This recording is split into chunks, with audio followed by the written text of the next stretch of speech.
Alright, what's happening, y'all? Some very interesting news. First of all, it's your boy Rico from Street Scores. Just finished uploading the video about Washington football team fans will be allowed at stadiums this upcoming season at full capacity. Full breakdown on that.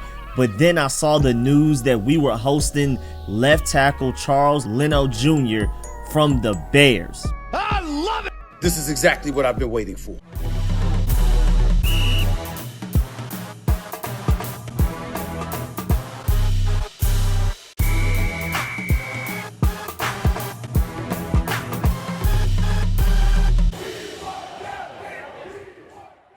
First of all, I'm gonna just play some 2018 Bears footage with Trubisky at quarterback because that was Charles Leno's Pro Bowl year. So he's the left tackle, he's number 72. So just look for number 72 at any point in time. And you see him right there, Leno Jr. Just watch the left tackle as I'm talking. But left tackle Charles Leno Jr. will visit Washington on Monday. So we haven't signed him yet.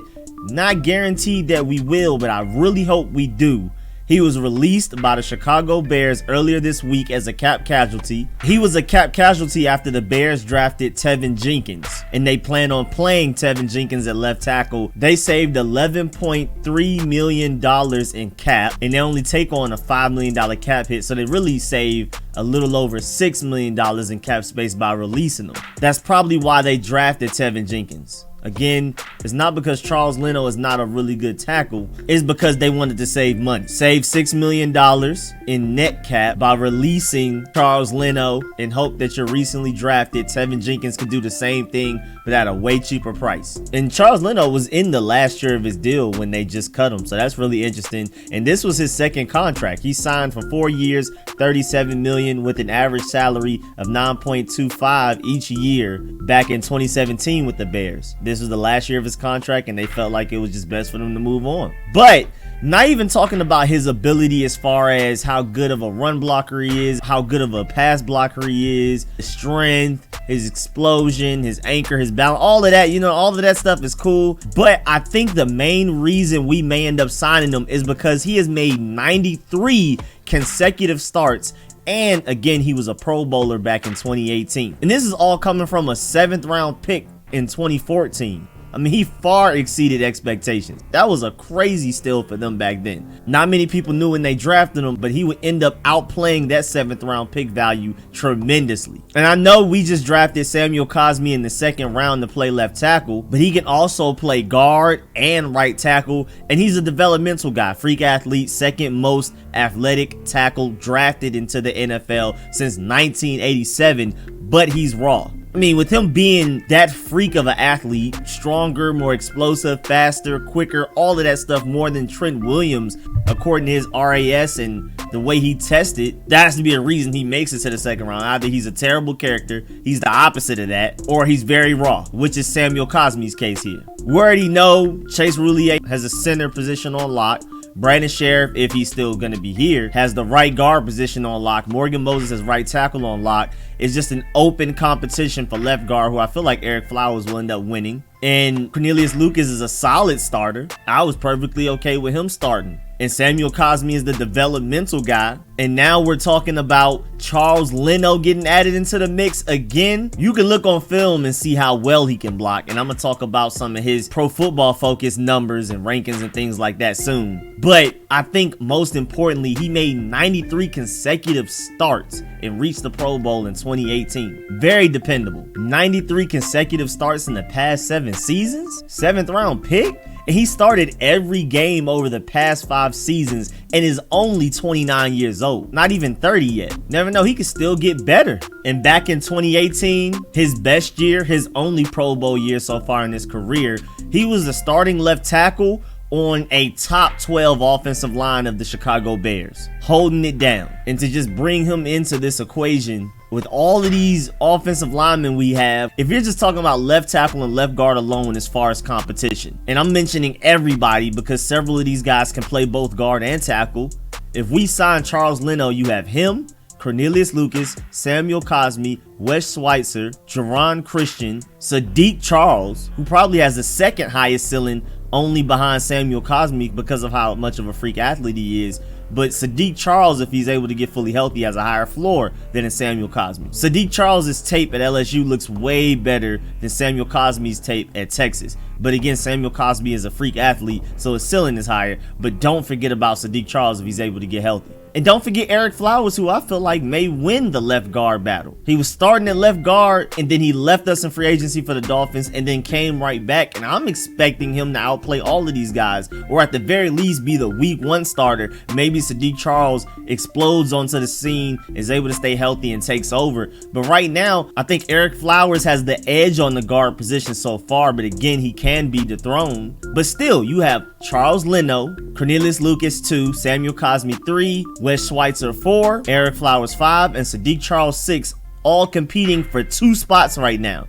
Granted, there's also depth. All of these guys can end up making the team for depth. I mean, you can even include Jerron Christian, but I think he's on the outside looking in as far as the 53-man roster goes. But we're still going to need depth no matter who wins the starting spots or not. So all of these guys are still going to have chances throughout the season to prove themselves. But at the end of the day, we have 6.5, if you want to include Jerron Christian, guys competing for 2 starting spots right now. Training camp is going to be wild. And Charles Leno is interesting because he's only 6'3", 305 pounds, which is like, that's a little small for tackle. Morgan Moses is 6'6", 335. Cornelius Lucas is 6'8", 328. He's 20-30 pounds lighter than both of them, and at least 3 inches shorter than both of them. I mean, 5 inches shorter than Cornelius Lucas. But, I mean, you can't argue with the fact that he made the Pro Bowl in 2018. Him being that small has not stopped him yet. And according to Pro Football Focus, Charles Leno was graded as their 28th best offensive tackle in the league last season.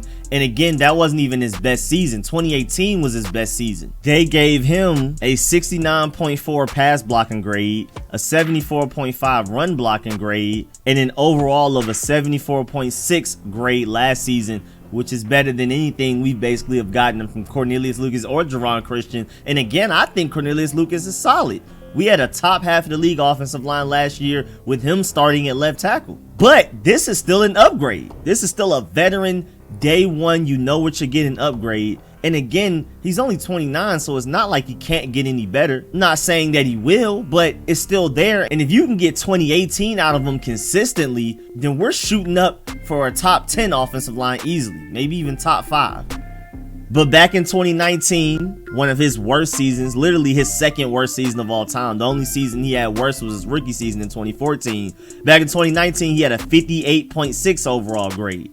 2018, his best season, according to the fact that he made the Pro Bowl, he had a 75.7 overall grade, a little bit better than last season, 2020.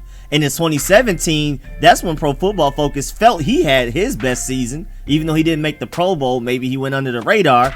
He had a 78.7 overall grade with a 75.6 run block grade and an 81.9 pass block grade. And then just going back and back, you can see just steady improvement. His rookie season, he was a 53. His second season, 68.5. In 2016, he was a 70.1. And then he shot up to that 2017, his best Pro Football Focus grade, 78.7 that I was just talking about. If we can get him to that, man, we do not have to worry about offensive line at all. I mean, with the depth, with the developmental guys we have back there, again, if say you start Charles Leno as your left tackle, we get 2018 season out of him, or according to Pro Football Focus, 2017 season. If we get that out of him, put Eric Flowers back at left guard, who was our best offensive lineman in 2019, at least the most consistent. If he comes back and plays exactly how he played before he went to the Dolphins, plays just like that, 2019, we literally have a top 10 offensive line, arguably top 5. And then the depth is crazy because Sadiq Charles was a top 5 tackle in his draft class. He just made it as far as he did because of character concerns. And then he only played like 2 snaps last year and missed the entire season due to injury. But if he comes back healthy, he's a very high ceiling potential guard. Samuel Cosmi is a very high ceiling potential left tackle. And then you still also have Cornelius Lucas as a swing tackle as depth. I mean, that is crazy. Wes Schweitzer filled in very nicely at left guard. He was a starting left guard for a top half of the league offensive line last season. So for him to be your potential backup, dependable swing tackle if Brandon Sheriff gets hurt, which tends to happen, he can plug in at right guard and play well. We went from the offensive line being one of our biggest weaknesses 2 years ago to potentially now being one of our biggest strengths. I mean, it is wild. I'm very excited. I hope we go and get this guy. Don't exactly know how much money he'd be asking for. Maybe not a lot. I mean, because the Bears are still paying him something. Like, he's still getting paid by the Bears. So whatever we pay him is just added on top of that. But I don't know. I definitely say go get him. Because even his story is crazy. He bought a Walmart air mattress and crashed on Kyle Long's floor because he didn't even know if he would actually end up being on the team and staying on it. Remember, he was a 7th round pick, a 7th round rookie in 2014. And then he's found a way in these past 7 years to not only have an impact on the field, but also off the field. He's made more than $70,000 in donations around Chicago last year alone. You talk about Ron Rivera and Martin Mayhew loving these high character guys, which was a big part of why we drafted a lot of the guys we drafted in this past draft just a few days ago. Charles Leno also checks that box. But yeah, man, that's it. I just wanted to show y'all film while I was talking.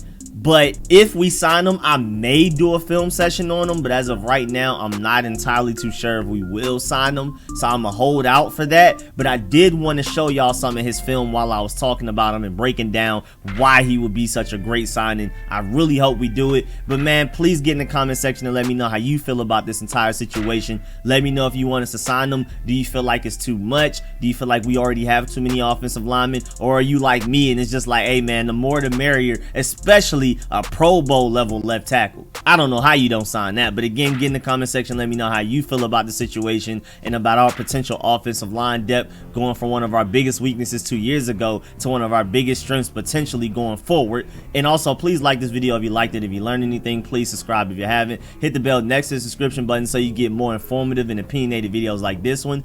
Film sessions for the entire rookie class, including undrafted free agent running back Jared Patterson. Stay tuned for that. Stay tuned for all of my live streams. And of course, man, I appreciate all of the support, man.